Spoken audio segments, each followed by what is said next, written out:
Hello बच्चों, JEE main का जरा देख सकते हैं सर्कल, इलिप्स और एक प्रकार से कह सकते हैं स्ट्रेट लाइन को मिक्स करने वाला क्वेश्चन। और कुछ दम नहीं है, सवाल बहुत इजी सिंपल है।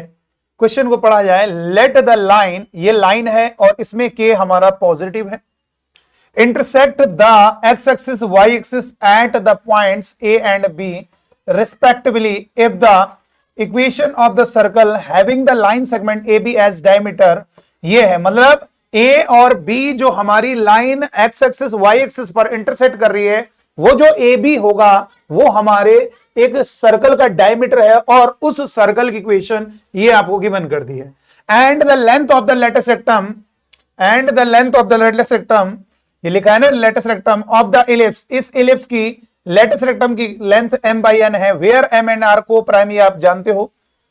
ऐसे नंबर जैसे मान लीजिए आंसर वो ये कहना चाह रहा है 14/8 आ रहा है, तो ये m नहीं होगा, यानी आपके जब तक ये कट जाए 7 और ये 2 4 दा, तो ये हो गए को प्राइम, मतलब ऐसे नंबर जिनको केवल 1 ही कट कर पाए। जैसे ये आ गया 14/8 तो आपको लगेगा m 14 हो गया, ऐसा नहीं। को प्राइम का मतलब ये जितना सिंप्लीफिकेशन हो सकता है उतना बना दीजिए और न्यूमरेटर वाला फिर m हो जाएगा और डिनोमिनेटर वाला n हो जाएगा, मतलब उसके बाद ना कट पाए किसी और से। तो यहां पर हमें इसकी वैल्यू पूछ रहा है। सबसे पहले ये बताइए लेटेस्ट रेक्टम की अगर बात करेंगे तो ये इलिप्स आपका जो इलिप्स है ये अभी के स्क्वायर की वैल्यू देखते हैं क्या आती है, के की वैल्यू निकालते तो के कैसे आएगा। सबसे पहले ये बताओ ये एक्स एक्सिस को कहां पे कट करेगा, तो y0 रखेंगे। कोई भी लाइन एक्स एक्सिस को कहां पे कट कर रही है, y0 रखेंगे, जो x की वैल्यू आएगी। y0 रखने का मतलब है, y0 रखने का मतलब मेरे बच्चों यहां से हो जाएगा k/2, 0। ये हो गया बेटा, a पॉइंट पर एक्सिस को कट कर रही है और b पॉइंट क्या होगा, वो हमारा जो होगा x0 रखोगे तो ये होगा 0, k/3।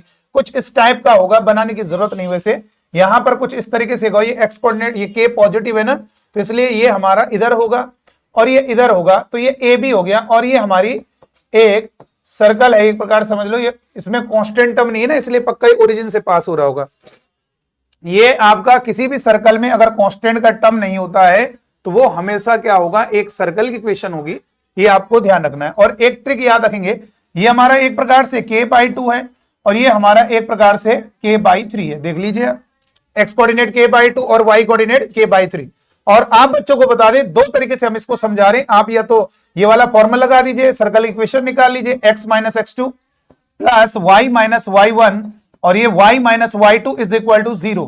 कोई भी सर्कल है, उस सर्कल के अगर एंड पॉइंट से डायमीटर के गिवन है, डायमीटर के एंड पॉइंट्स अगर दिए हैं, व्यास के सिरे दिए हैं x1 y1 करके और यहां से x2 y2, तो ये आप फॉर्मूला लगा के इक्वेशन निकाल सकते हैं। और दूसरा तरीका ये है, क्योंकि इस क्वेश्चन का जो आंसर है उसमें जो सर्कल इक्वेशन उन्होंने गिवन की है, यहां से कह रहा है कि ए बी डायमीटर हो जाए, तो वो हमेशा ये ध्यान रखिएगा ओरिजिन से पास होता है। उसका कारण क्या है, क्योंकि 90 डिग्री एंगल बनता है ना, क्योंकि ये डायमीटर है तो अगर इसको इससे मिलाएंगे 90 डिग्री एंगल बन रहा है, तो जिस कारण ये आपका सर्कल यहां से ओरिजिन से पास होगा।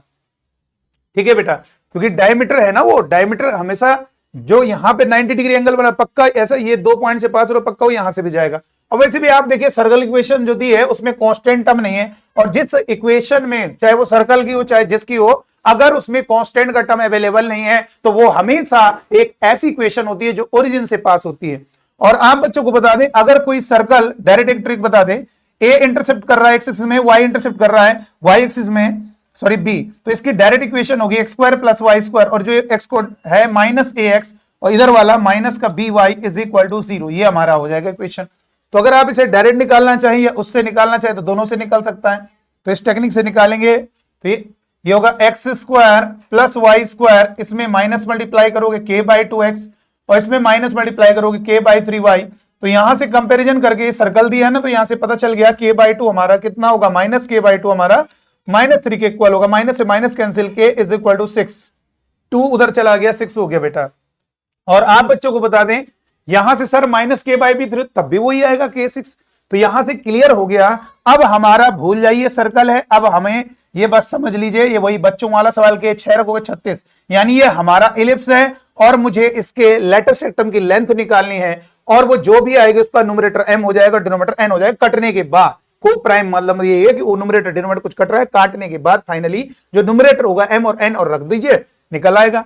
अब ये बताइए इलिप्स हमारा, ये बताओ बेटा कौन सा फॉर्म है, आप सब बच्चों को दिख रहा है, अगर आप इसे 36 से डिवाइड करोगे, स्टैंडर्ड फॉर्म में बनाओगे, तो एक्स स्क्वायर डिवाइड में 36 प्लस वाई स्क्वायर डिवाइड में 36 से डिवाइड करोगे 4 इज इक्वल टू 1। ये फर्स्ट फॉर्म है, और फर्स्ट फॉर्म में लेटेस्ट एटम की length 2b square upon a होती है।